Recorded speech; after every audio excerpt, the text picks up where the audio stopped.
Welcome back friends. कल जैसा कि आपको पता है कि यूपीएससी की जो ऑफिशियल आंसर की है वो सारे सब्जेक्ट की आ गई थी।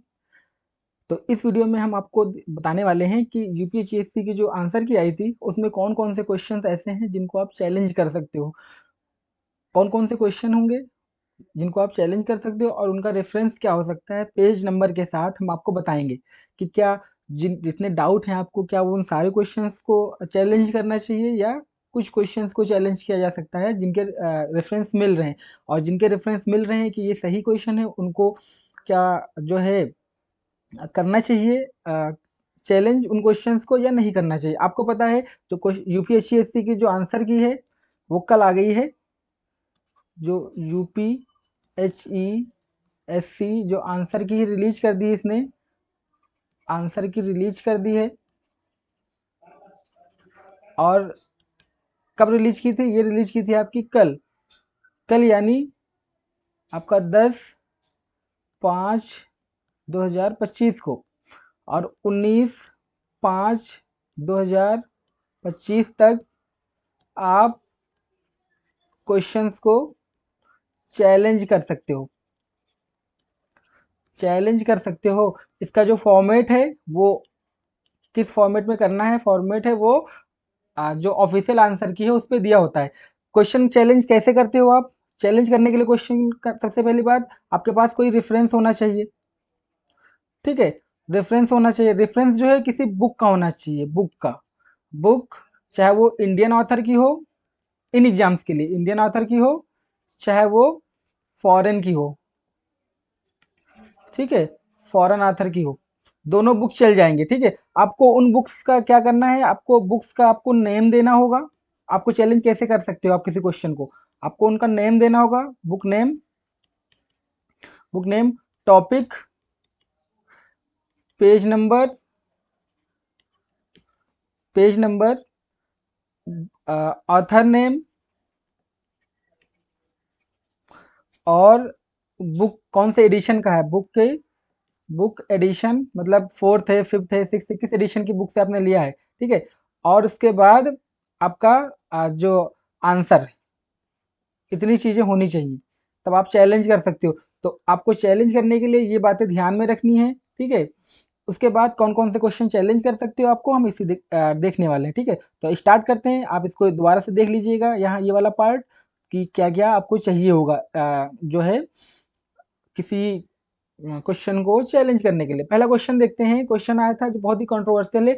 हम जो क्वेश्चन डिस्कस कर रहे हैं यहाँ पे वो मास्टर जो कॉपी थी, कॉपी या सेट था जूलॉजी का। ठीक है, उससे डिस्कस कर रहे हैं इसको। हाँ, उससे क्वेश्चंस हैं ये सारे जितने हैं। तो आप मेक श्योर कीजिएगा कि आप सेम जो है क्वेश्चन देख रहे हैं। जो 95 क्वेश्चन है, हो सकता है आपका जो पेपर उसमें कोई ये क्वेश्चन नंबर कोई दूसरा हो और हम यहाँ पे जैसे 1 2 3 करके दिया है, तो हो सकता है इसका ऑप्शन भी चेंज किया हो। ठीक हो, क्वेश्चन था synaptonemal complex extend along entire length of paired chromosome during meiosis at the stage. किस स्टेज के मियोसिस में जो है आपका स्नेप्टोनिमल कॉम्प्लेक्स वो एक्सटेंड होता है? आपको पता है कि आपकी मियोसिस होती है, मियोसिस डिवीजन होता है। मियोसिस डिवीजन में प्रोफेज 1 होता है। ठीक है, दो फेज में डिवाइड किया, प्रोफेज 1। प्रोफेज 1 में आपका क्या होता है? लेप्टोप्टीन, जाइगोटीन, पैकेटीन, डिप्लोटीन और डाइकाइनेसिस। लेप्टोटीन में अब क्या क्या होता है? बुकेट फॉर्मेशन होता है। जाइगोटीन में क्या होता है? क्रोमोसोम पेयर्ड हो जाते हैं और पेयर करके क्या कर लेते हैं? सिनेप्स बना लेते हैं और वहीं पे स्नेप्टोनिमल कॉम्प्लेक्स का फॉर्मेशन हो जाता है। ठीक है, पैकेटीन में क्या होता है आपका? एक जो सबसे पढ़ते हो आप, क्रॉसिंग ओवर। ठीक है, लेकिन जो आपका स्नेप्टोनिमल कॉम्प्लेक्स बना है उसका भी एक्सटेंशन होता है, वो एक्सटेंड होता है। Extension of synaptonemal complex. ठीक है, लोग जाइगोटीन इसको आंसर बोल रहे हैं ये वाला, लेकिन जो आंसर की में आया है वो सी आया है। ठीक है, और सी आया है वो सही आया है। मैं ऐसा क्यों बोल रहा हूँ? क्योंकि ये बुक है आपके, ये बुक है, ये है आपकी बुक जो हमने जो रेफरेंस लिया है, ये रेफरेंस जो हम ले रहे हैं, आप ध्यान से लिखिएगा। आपको अगर चैलेंज करना हो तो कर दीजिए बेशक, बट हम आपको रेफरेंस दे रहे हैं आपको एल्बर्ट की बुक से। Alberts the cell, the cell. ठीक है, ये एडिशन है, जो एडिशन है वो सिक्स्थ है, सिक्स्थ एडिशन है। और आपका जो पेज नंबर है वो आपका 106 पेज नंबर है, पेज नंबर, पेज नंबर है आपका 1006 और 1007। ठीक है, रेफरेंस कहाँ से हम ले रहे हैं कि ये सही है आंसर, एल्बर्ट से ले रहे हैं। एल्बर्ट की 10 सेल से एडिशन है सिक्स, और पेज नंबर पे जो अवेलेबल है कंटेंट वो है 1006 से 1007। ठीक है, अब देखिए लिखा हुआ है the morphological changes that occur during homologous pairing are the basic for dividing meiotic prophase into 5 sequential stage, leptotene, zygotene, pachytene, और बड़ा कर देते हैं आपको पढ़ने में और आसानी रहेगी। ठीक है, पैकेटीन, डिप्लोटीन एंड डाइकाइनेसिस, ये फिगर में बना हुआ है। Prophase start with leptotene when homologous condense and pair a genetic combination begins at zygotene the synaptonemal complex begins.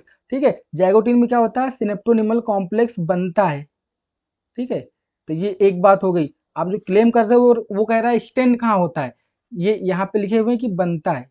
ठीक है, to assemble the site where the homologs are closely associated and recombination events are occurring at pachytene the assembly process is complete, assembly complete हो जाती है and the homologs are snapped। ठीक है, जो homologs होते हैं वो snapped जो हो जाते हैं, फिर along their entire length, ठीक है, along their entire length the pachytene stage can persist for the day for longer until disynapsis and diplotin with disassembly of the synaptonemal complex. ठीक है, अब क्या होता है कि ये बोल रहे हैं कि इंटायर लेंथ के साथ एक्सटेंड भी हो रहा है यहीं पे पैकेटीन में, और इसी पैकेटीन स्टेज में क्रॉसिंग ओवर भी हो रहा है, और यहीं पे ये पैकेटीन स्टेज है बहुत टाइम तक ये रह सकती है, जबकि कुछ क्रोमोसोम आप देखते हो जैसे जिसको आप बहुत सारे एबनॉर्मेलिटीज हो जाती हैं क्रोमोसोम में। ठीक है, इसको आप महीनों तक सालों तक इसको रख सकते हैं। ठीक है, उसके बाद diplotene with disassembly of synaptonemal complex. अब सोचिए स्टार्ट हो रहा है सिनेप्टोनिमल कॉम्प्लेक्स, आपका स्टार्ट हो रहा है, वो हो रहा है आपका जाइगोटीन में, पैकेटीन में वो एक्सटेंड हो रहा है, स्टार्ट हो रहा है पैकेटीन में एक्सटेंड हो रहा है, और डिप्लोटीन में वो टर्मिनेट हो रहा है, टर्मिनेट हो रहा है। तो आंसर क्या होना चाहिए, इस हिसाब से पैकेटीन होना चाहिए। तो यही पैकेटीन आंसर यहाँ पे जो आपका जो आंसर किया ये ऑफिशियल आंसर की वो उन्होंने पैकेटीन दिया। तो इसको आपको चैलेंज नहीं करना है, डू नॉट चैलेंज। फिर भी अगर आपको लगता है आपके पास कोई सोर्स हो तो आप कर सकते हो, ठीक है, वरना वो मानेगा नहीं क्योंकि साफ साफ ही लिखा हुआ है बुक में। ठीक है, तो इसको जो है चैलेंज करने का कोई मतलब नहीं है। ठीक है, एक्सटेंड पूछा है, ये तो लिखा नहीं है, synaptonemal complex extend along entire length of paired chromosome. ठीक है, इंटायर लेंथ में कब एक्सटेंड करता है, और यही चीज लिखी हुई। ठीक है, देखो लिखा हुआ यहाँ पे अलोंग देयर एंटायर लेंथ। ठीक है, देखो, ठीक है, synapse homologous entire there length, ये हो गया। तो इसको आपको चैलेंज नहीं करना है। क्वेश्चन नंबर 2 देखते हैं। क्वेश्चन नंबर 94 था, ये क्वेश्चन 95 था। ठीक है, आप उसको मिला लीजिएगा। क्वेश्चन नंबर 94 इसमें देखते हैं क्या प्रॉब्लम है, क्या इसको चैलेंज करना चाहिए, आइए पता करते हैं। In eukaryotic cell 5 prime cap is added to nascent mRNA by which enzyme. ठीक है, होता क्या है जब यूकैरियोट का आप ट्रांसक्रिप्शन पढ़ते हो, तो ट्रांसक्रिप्शन में जब इलोंगेशन होता है, इलोंगेशन होता है, तो इलोंगेशन में कुछ सारी प्रोसेस जो है वो क्या होती है एक साथ उसी साथ में चलती रहती है। जैसे ये नेसेंट एमआरएनए बनता है, जैसे ही बनता रहता है एमआरएनए उसी के साथ साथ कुछ चलती रहती है। जैसे एक प्रोसेस होती है 5 प्राइम कैपिंग, एक प्रोसेस होती है 3 प्राइम पॉली एडिनाइलेशन। ठीक है, तो ये चीजें चलती रहती हैं। तो 5 प्राइम कैपिंग के बारे में पूछा है कि इसमें से कौन सा एंजाइम जो यूकैरियोट में ऐड करता है। तो जो आंसर दिया हुआ है वो गुआनिलिल ट्रांसफरेज दिया हुआ, सॉरी गुआनिलिल ट्रांसफरेज दिया हुआ है। लेकिन आप जब पढ़ोगे कि 3 स्टेप होता है, ठीक है, 3 एंजाइम यूज होते हैं कैपिंग में। ये जो ये कैपिंग की प्रोसेस है इसमें 3 एंजाइम यूज होते हैं, 3 एंजाइम यूज होते हैं। कौन कौन से, एक तो है फॉस्फेटेज, एक है मेथिल मिथाइल ट्रांसफरेज, ठीक है, ट्रांसफरेज, और एक है गुआनी लिल ट्रांसफरेज। ठीक है, ये 3 एंजाइम यूज होते हैं। इन्होंने 2 आंसर दिए हुए हैं, यहाँ मेथाइल ट्रांसफरेज भी दिया हुआ, ग्वानिल ट्रांसफरेज भी दिया है। दोनों आंसर सही होने चाहिए, मतलब ए भी और सी भी, दो जिन्होंने भी इन दो को लगाया उनको उनको सही करना चाहिए, इनको मार्क्स देने चाहिए। ऐसा मैं क्यों बोल रहा हूँ, आइए देखते हैं। ये बुक है, ये रेफरेंस बुक जो मैं रेफरेंस ले रहा हूँ, ध्यान से देखिएगा, फिर मैं बता रहा हूँ आपको। रेफरेंस है ये आपकी द सेल से, सेम बुक है द सेल। इसको लिखा है इन्होंने एल्बर्ट्स ने, और भी बहुत सारे साइंटिस्ट हैं। कौन सी एडिशन है, 6th एडिशन है। पेज नंबर की हम बात करें तो पेज नंबर है 317। ठीक है, पेज नंबर है 317, ये बात आपको पता होनी चाहिए। ठीक है, अब लिखा हुआ है RNA capping is the first modification of eukaryotic pre mRNA, first modification होता है। ठीक है, तो लिखा हुआ as soon as RNA polymerase second has produced about 25 nucleotide of RNA, the 5' end in the new mRNA molecule is modified by addition of cap that consists of a modified guanine nucleotide. 3 enzymes acting in succession perform capping reaction. One is phosphatase, remove phosphate group from the 5' end of the another is guanyl transferase. ठीक है, adds GMP. ठीक है, a reverse linkage 5:5, 5' to 5 instead of 5:3, ये unusual linkage बना देता है। ठीक है, guanyl transferase and a third methyl transferase. ठीक है, मेथिल ट्रांसफरेज। तो अब दोनों भी दिया हुआ है, तो इसको क्या करते हैं, आप इसको चैलेंज करिए, चैलेंज करिए। Should be challenged. ठीक है, क्वेश्चन नंबर 94 कहाँ से देखना है आपको, इसका जो रेफरेंस है वो देखना है आपके एल्बर्ट से, 10 सेल से। ठीक है, बिल्कुल इसको चैलेंज करिए, ये नंबर मिलेगा आपको, दोनों लोग को नंबर मिलेगा जिन्होंने ए लगाया हो या सी लगाया हो। फिर क्वेश्चन देखते हैं, क्वेश्चन नंबर है 72, ये मास्टर सेट का फिर आपको रिपीट कर देते हैं। In plasma membrane proteins are held in the bilayer mainly by these bonds.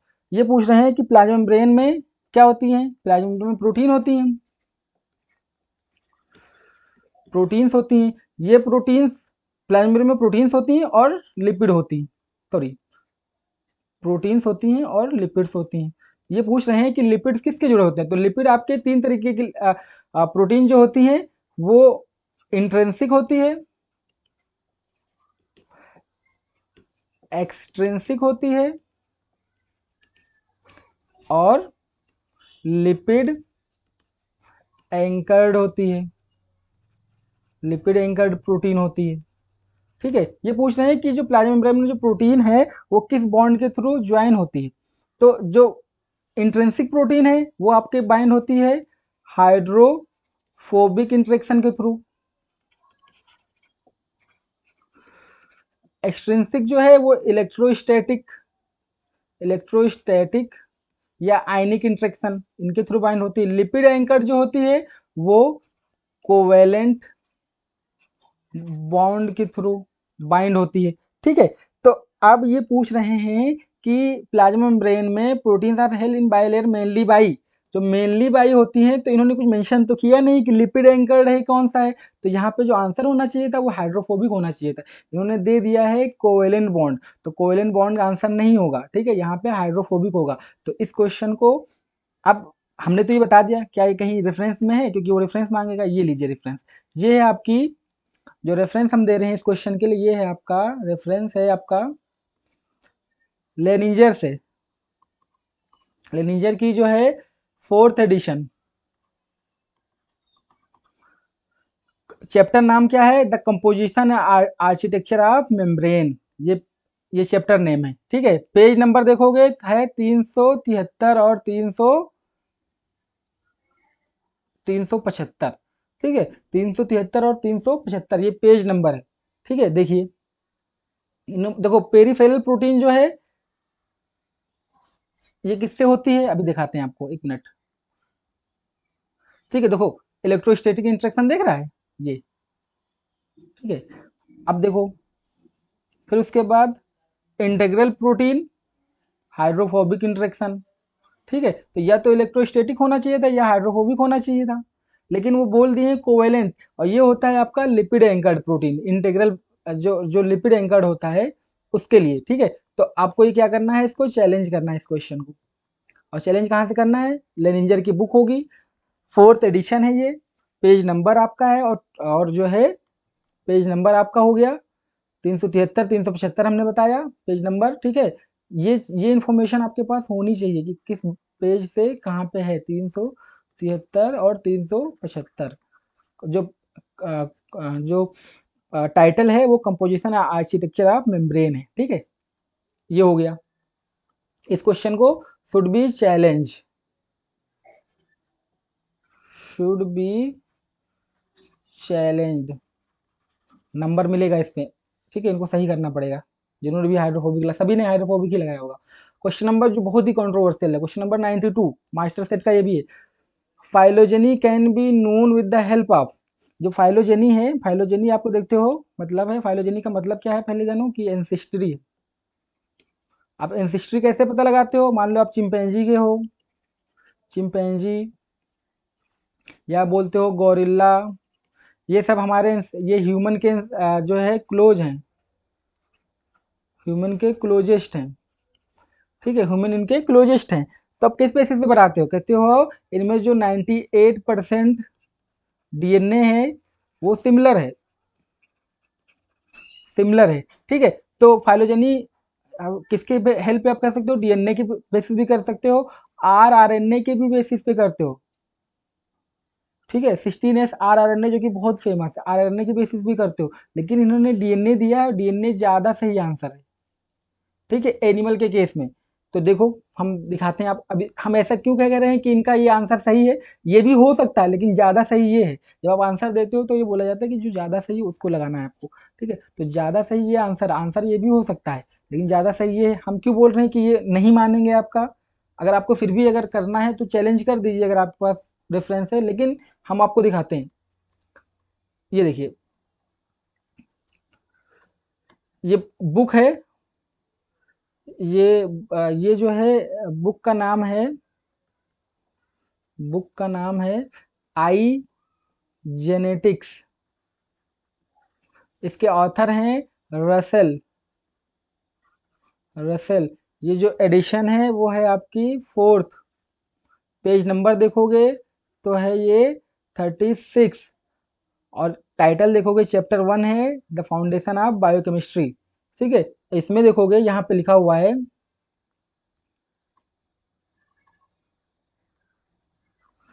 देखो, the sequence of genome, the complete genetic endowment of an organism has been entirely determined by numerous eubacteria and several archaebacteria for the eukaryotic microorganisms Saccharomyces cerevisiae and Plasmodium species. For the plant Arabidopsis thaliana, the rice and the multicellular animals, इन्हें दिया हुआ है होमो sapiens, more sequence are being added to this list regularly, which with such sequence in hand, detailed and quantitative comparison among species can be provide deep insight into evolutionary process. Thus, for the molecular phylogeny derived from gene sequence is, ठीक है, देखो evolutionary दिया है ना, evolutionary process sequence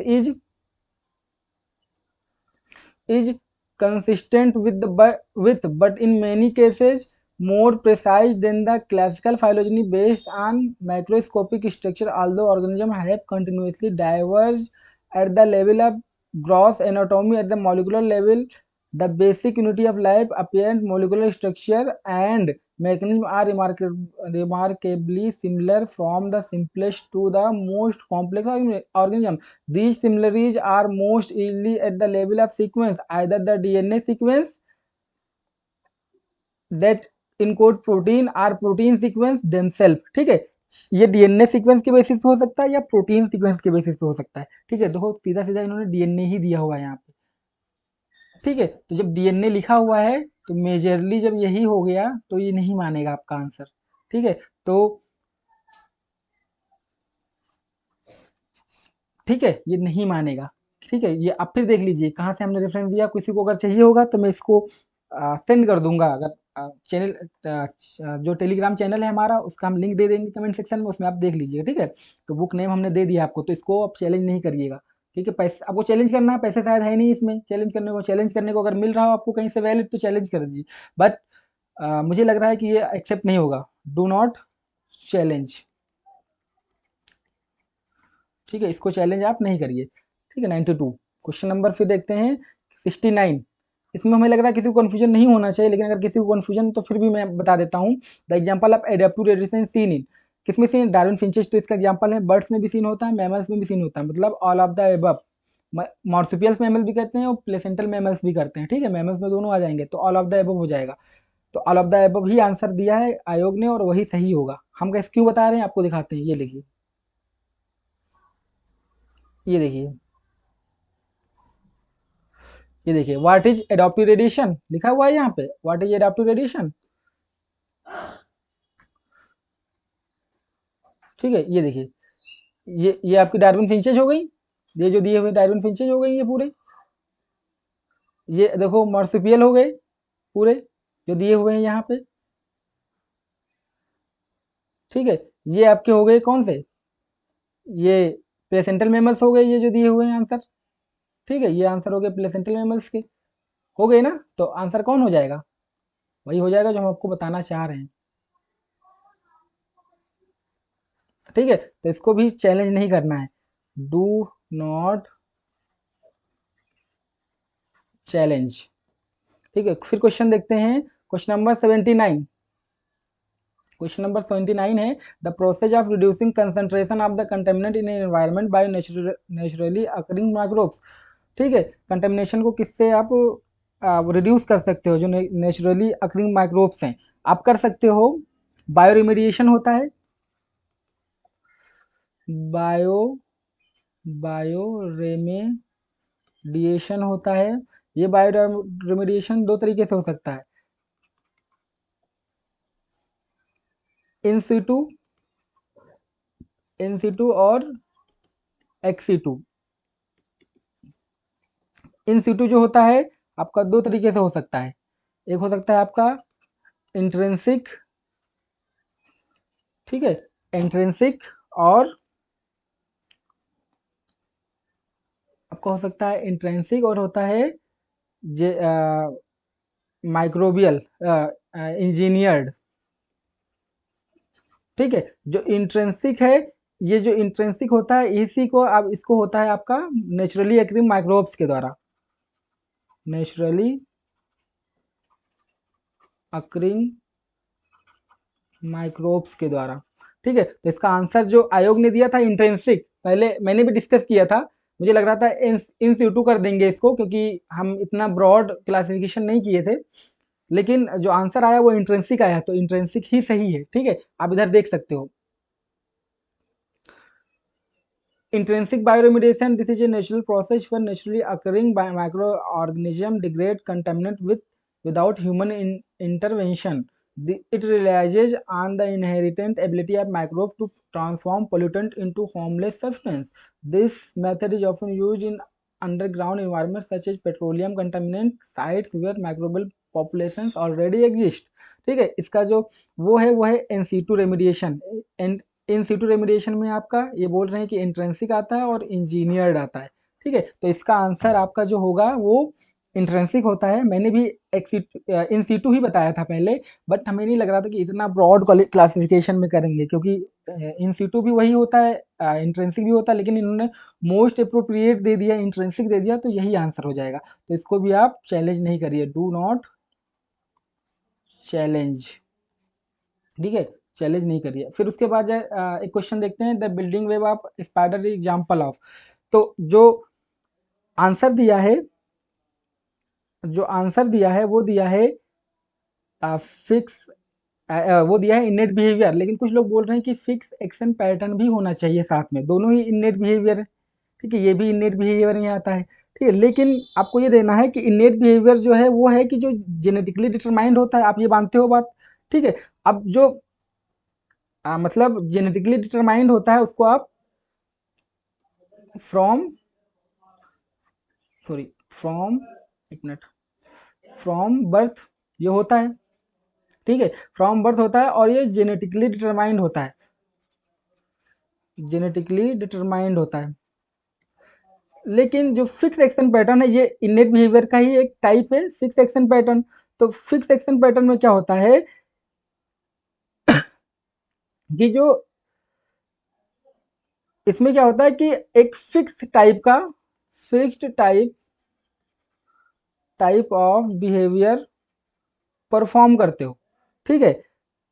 fix type का जो behaviour perform करते हो वो क्या होता है, किसी एक्शन के थ्रू आता है। आपने कुछ एक बार देखा, उसके बाद वो चीज़ वो परफॉर्म कर रहे हो, आपको किसी ने बताया नहीं है लेकिन आप वो परफॉर्म करते हो, तो ऐसे बिहेवियर को फिक्स एक्शन पैटर्न करते हो। जैसे आपने एक पढ़ा होगा रोलिंग एग, जो क्या करते हैं कि वो मतलब आप उसको हटा दो, अगर एक बार वहाँ पे कोई फिश थी उस पर मतलब रेड कलर का उसका जो प्रोजनी थे, लेकिन जब प्रोजनी हटा दी गई फिर भी उसको लाल कपड़ा वहाँ रख दिया गया, तो उसको लग रहा था कि ये मेरी प्रोजनी है, वो वहाँ पे जाती थी पेरेंटल केयर के लिए। ठीक है, तो मतलब ये है कि एक स्टिमुलस, स्पेसिफिक स्टिमुलस के द्वारा अगर रिस्पॉन्स में अगर कोई इनेट बिहेवियर हो रहा है तो उसको आप फिक्स एक्शन पैटर्न करते हो।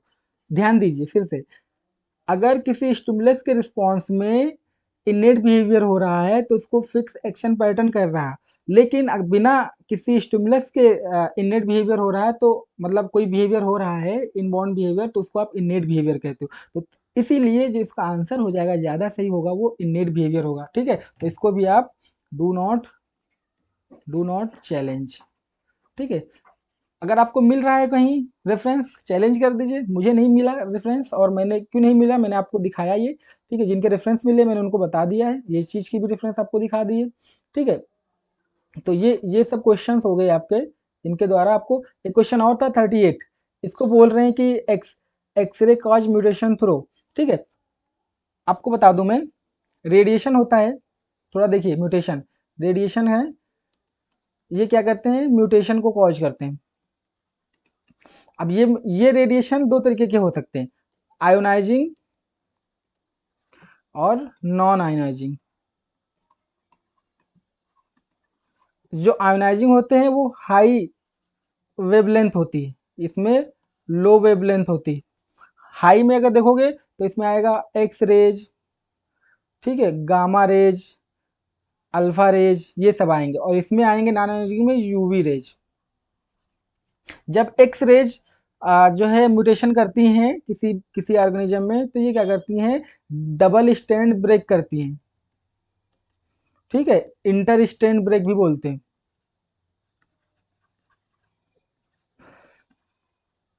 ठीक है, जब कोई चीज डबल स्टैंड ब्रेक होती है तो उसको आप बोलते हो क्लास्टोजन। अब क्लास्टोजन जो होते हैं, जैसे आप पढ़ते हो बहुत सारे, जैसे अफ्लाटॉक्सिन है पढ़ते हो आप, केमिकल्स की अगर हम बात करें, या आप और भी बिलियोमाइसिन पढ़ते हो। ठीक है, बिलियोमाइसिन